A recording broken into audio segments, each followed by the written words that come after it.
Bismillahirrahmanirrahim. Assalamualaikum warahmatullahi wabarakatuh. Tuan-tuan, kita berada di peringkat yang kedua daripada 3 peringkat. Kita ada 3 peringkat saja. Kita berada di peringkat yang kedua. So, hal yang berkaitan dengan isim kita dah bahas. Yang mana isim ada 2 jenis. Satu isim yang ada gelaran dan fungsi. Satu lagi isim biasa. Ni semua isim-isim yang ada gelaran dan fungsi. Kita masih lagi bahaskan tentang perkara ini bila kita jumpa dalam ayat. Ya, jenis isim yang kedua ialah isim yang ada yang boleh berubah baris hujung dia. Kita tengok pangkat dia dan baris di hujung dia. Okey, minggu ni kita bahaskan panjang lebar tentang hal yang berkaitan dengan fi'il.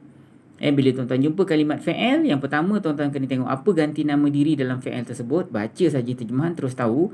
Kemudian tuan-tuan kena tahu ganti nama diri dia ke, aku ke, mereka ke tu rujuk pada siapa? Mereka mendirikan, aku berjalan, engkau pergi. Jadi engkau pergi, mereka dalam kalimat perbuatan tu ganti nama diri tu sebenarnya dirujuk pada siapa dalam konteks penceritaan tersebut. Kemudian nanti minggu depan kita akan bahas. Tengok kalau ada maf'ulun bih ataupun tidak. Apa dia maf'ulun bih, macam mana nak cari, kita akan bahas minggu depan. Jangan tanya dulu tuan-tuan. Benda yang kita belum bahas, jangan tuan-tuan tanya dulu. Nanti kita bahas kemudian. Sekarang ni kita fokus kepada cari ganti nama diri. Dan ganti nama diri itu rujuk kepada siapa. Kita masuk lagi ayat yang telah pun kita bahaskan pada pertemuan kita yang lepas. Supaya apa tahu? Supaya tuan-tuan tahu cerita tu. Kita tak payah ambil banyak masa untuk tengok cerita dia. Sebab kita dah bahas pada pertemuan kita yang lalu tentang cerita tersebut. Baik tuan-tuan, ni ayat yang telah kita bahaskan hari itu. Baris yang pertama ni kita dah bahaskan. A'udzubillahi minasyaitonirrajim. Saya nak baca daripada awal. Tuan-tuan puan-puan semak sama-sama. Mudah-mudahan Allah tambah hidayah kita melalui ayat ini. A'udzubillahi minasyaitonirrajim. Wa idh najjaynakum min ali fir'auna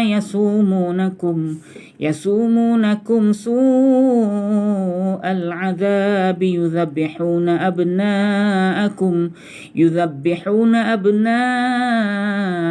wa yastahyuna nisa'akum wa fi dhalikum bala'um min rabbikum 'azim. Baik, hari ini kita masuk kepada yudhabbihuna abna'akum wa yastahyuna nisa'akum wa fi dhalikum bala'un min rabbikum azim. Kita tengok sampai mana kita boleh habis hari ini tuan-tuan. Baik, rangkap yang pertama ni tuan-tuan ataupun baris atas ni kita dah bahas. Wa idh najjaynakum min ali fir'aun. Maknanya Allah kata, wahai bangsa Yahudi, ingatlah ketika najjaynakum, kum ni semua rujuk kepada bangsa Yahudi lah. Surah Al-Baqarah ni turun di Madinah. Jadi Allah Subhanahu Wa Taala memperingatkan Yahudi pada waktu tersebut, wahai Yahudi, wahai bangsa Yahudi, ingatlah ketika kami menyelamatkan kamu, wahai bangsa Yahudi. Kami ni rujuk kepada Allah dan kerajaannya. Dan ingatlah ketika kami telah menyelamatkan kamu, wahai bangsa Yahudi, min ali Fir'aun, dari keluarga Fir'aun, dari keturunan Fir'aun, dari Fir'aun dan kuncu-kuncu dia. Ingat tak kamu? Ingat tak tadi saya sebut? Mereka menimpakan seburuk-buruk seksa. Mereka ni sebenarnya ialah bangsa Qibti. Fir'aun ni bangsa Qibti tuan-tuan. Bangsa kita panggil peribumi Mesir. Sedangkan bangsa Yahudi ni dia datang kemudian.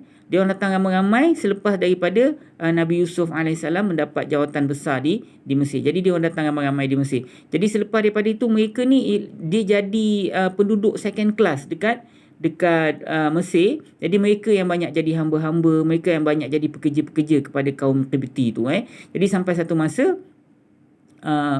Tok Bomoh kepada Fir'aun kata nanti akan lahir seorang budak daripada keturunan Bani Israel, Yahudi, akan jatuhkan kerajaan tuan, kata dia. Jadi start daripada itulah Fir'aun ni buat keputusan.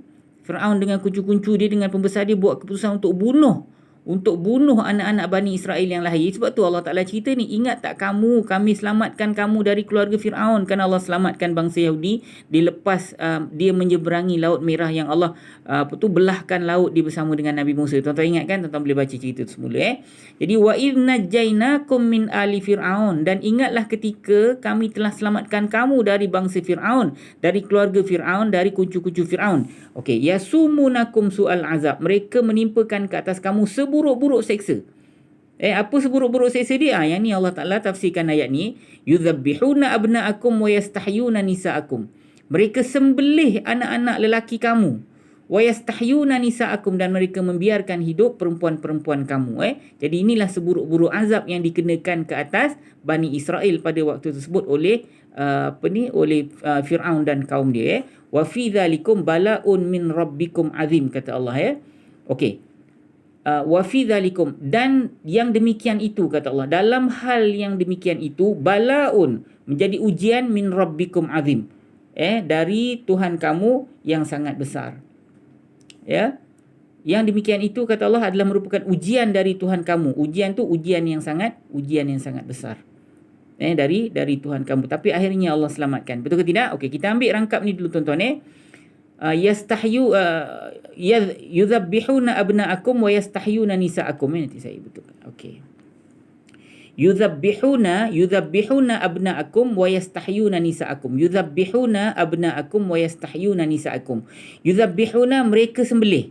Tuan-tuan kena tahu mereka ni siapa kejap lagi. Ni fa'il kan? Mereka sembelih. Abna'akum, anak-anak kamu, anak-anak lelaki kamu. Wa yastahyuna, wa dan yastahyuna, mereka membiarkan hidup, mereka menghidupkan ataupun mereka membiarkan hidup. Nisa'akum, perempuan-perempuan kamu ataupun anak-anak perempuan kamu.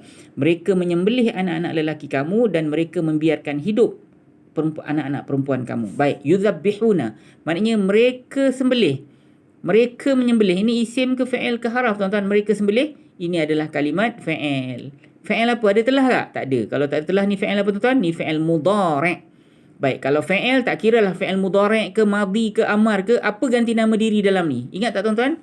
Yang pertama, kalau tuan-tuan jumpa fa'il, tengok sini balik semula. Kalau tuan-tuan jumpa kalimat fa'il pada peringkat yang kedua, ni peringkat yang kedua, tuan-tuan.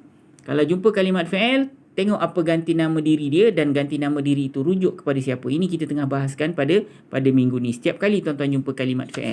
Jadi tuan-tuan tadi jumpa kalimat fa'il, betul ke tidak? Yudhabbihuna abna'akum. Yudhabbihuna, mereka menyembelih. Ini kalimat fa'il, betul ke tidak? Fa'il apa, tuan-tuan? Fa'il mudhari'. Tak ada telah kan?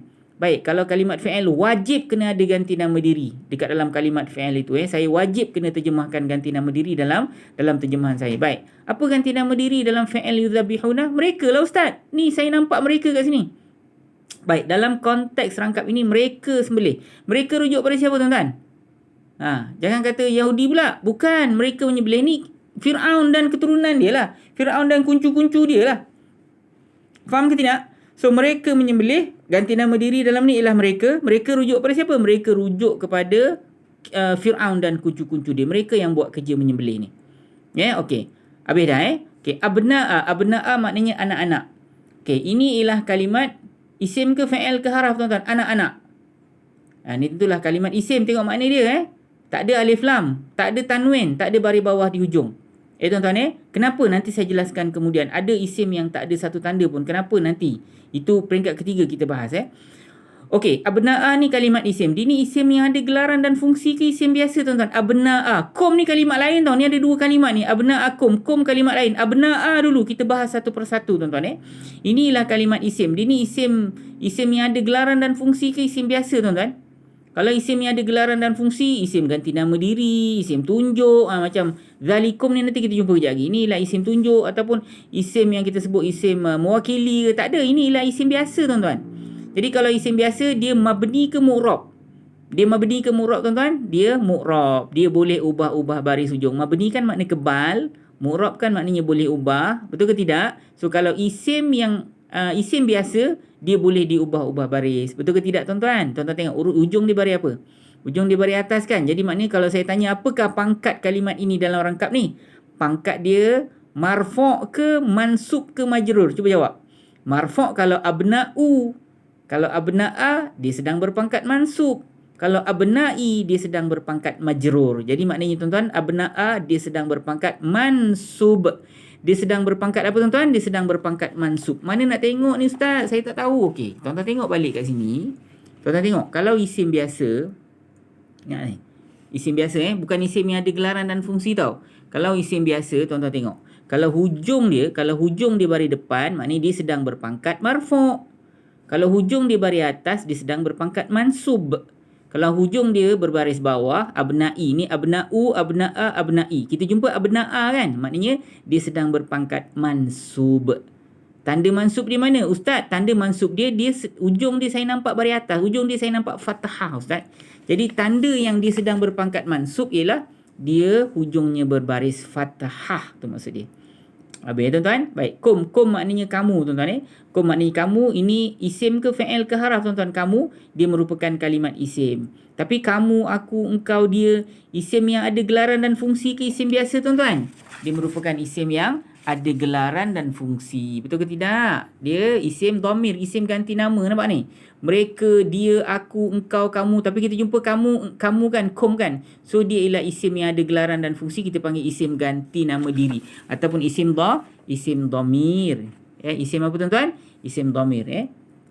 Kum maknanya kamu, dia isim dhamir, isim ganti nama diri. So kalau isim ganti nama diri ni, dia ni isim yang ada gelaran dan fungsi. Semua isim yang ada gelaran dan fungsi, dia mabni ke mu'rab. Sebut tuan-tuan, mabni ke mu'rab. Saya nak ulang benda ni supaya tuan-tuan ingat. Mabni artinya kebal, mu'rab artinya boleh ubah baris hujung. So kum ini ialah kalimat yang mabni. Kalimat yang mabni. Jangan ubah-ubah baris hujung dia. Kum dia tetap kum saja. Dia mabni. Yang mu'rab yang boleh ubah ialah abna'ah. Mabni makna kebal, mu'rab artinya tidak kebal. Okey, baik. Wa yastahyuna nisa'akum. Wa dan ini kalimat haraf, iaitu haraf penyambung cerita. Yastahyuna mereka hidupkan ataupun mereka membiarkan hidup. Ini kalimat apa tuan-tuan? Mereka biarkan hidup. Ini kalimat isim ke fi'il ke haraf tuan-tuan? Jawab. Ini kalimat isim ke fi'il ke haraf? Ini ialah kalimat fi'il. Betul ke tidak? Mereka biarkan hidup ataupun mereka hidupkan. Ini ialah kalimat fi'il. Baik, ini fi'il apa? Ada telah tak? Tak ada telah kan? Kalau tak ada telah, dia fi'il apa tuan-tuan? Dia fi'il mudhari'. Betul ke tidak? Okey, tuan-tuan jawab soalan saya. Tolong jawab soalan saya. Apakah ganti nama diri dalam kalimat fi'il mudhari' ini? Yastahyuna, apakah ganti nama diri dekat dalam ni? Dan dia rujuk kepada siapa? Tolong jawab betul-betul. Ramai jawapan yang lepas, ramai yang salah. Kali ni tolong jangan salah. Saya nak tanya, apakah ganti nama diri dalam kalimat fi'il yastahyuna ini? Dan ganti nama diri itu rujuk kepada siapa? Tolong jawab betul-betul. Tolong hantar jawapan di 0108173131. Baik, Nisa'a ini kalimat maknanya perempuan-perempuan. Ini isim ke fi'il ke haraf tuan-tuan? Ini kalimat isim ke fi'il ke haraf? Perempuan-perempuan. Ini ialah kalimat isim. Baik, ini isim yang ada gelaran dan fungsi ke isim biasa tuan-tuan? Nisa'a, perempuan-perempuan. Ini ialah isim biasa, betul ke tidak? Jadi kalau isim biasa, dia boleh ubah baris hujung ke tidak? Dia mabni ke mu'rab? Mabni makna kebal, mu'rab maknanya boleh ubah. Tuan-tuan jawab. Dia kalimat yang mu'rab, betul ke tidak? Jadi kalau mu'rab, saya nak tanya, dia sedang berpangkat apa? Dia sedang berpangkat marfu' ke mansub ke majrur tuan-tuan? Nisa'a. Marfu' ke mansub ke majrur? Tuan-tuan tengoklah ujung dia baris apa? Betul ke tidak? Kalau ujung dia tuan-tuan nampak baris atas, dia sedang berpangkat apa? Nanti saya bawa balik tuan-tuan punya isim biasa ni. Okay, tengok ni isim biasa. Tuan-tuan jumpa tadi, nisa'u ke nisa'a ke nisa'i? Tuan-tuan jumpa nisa'a, betul ke tidak? Jadi kalau nisa'a, kalimat itu sedang berpangkat apa tuan-tuan? Dia sedang berpangkat mansub. Dia sedang berpangkat mansub. Nisa'a. Baik, kemudian kita jumpa kalimat kum. Kum maknanya kamu. Ini ialah kalimat isim. Isim yang ada gelaran dan fungsi. Gelarannya ialah isim ganti nama diri. Betul ke tidak? Jadi dia ganti nama diri kepada siapa tuan-tuan? Mereka menyembelih anak-anak lelaki kamu. Kamu ni rujuk kepada bangsa Yahudi kan? Ini mereka rujuk kepada bangsa Kipti ataupun Fir'aun dan kucu-kucu dia. Mereka menyembelih anak-anak lelaki kamu. Kamu rujuk kepada bangsa Yahudi kan? Wa yastahyuna nisa'akum, dan mereka membiarkan hidup anak-anak perempuan kamu. Betul ke tidak? So kamu ni rujuk kepada siapa tuan-tuan? Rujuk kepada bangsa Yahudi. Betul ke tidak? Okey, tuan-tuan tolong jawab dekat saya. Apakah ganti nama diri dalam kalimat fi'il yastahyuna ini, dan ganti nama diri itu rujuk kepada siapa? Sekali lagi hantarkan pada saya di 0108173131. Terima kasih atas perhatian. Kita jumpa lagi pada pertemuan kita akan datang. Assalamualaikum warahmatullahi wabarakatuh.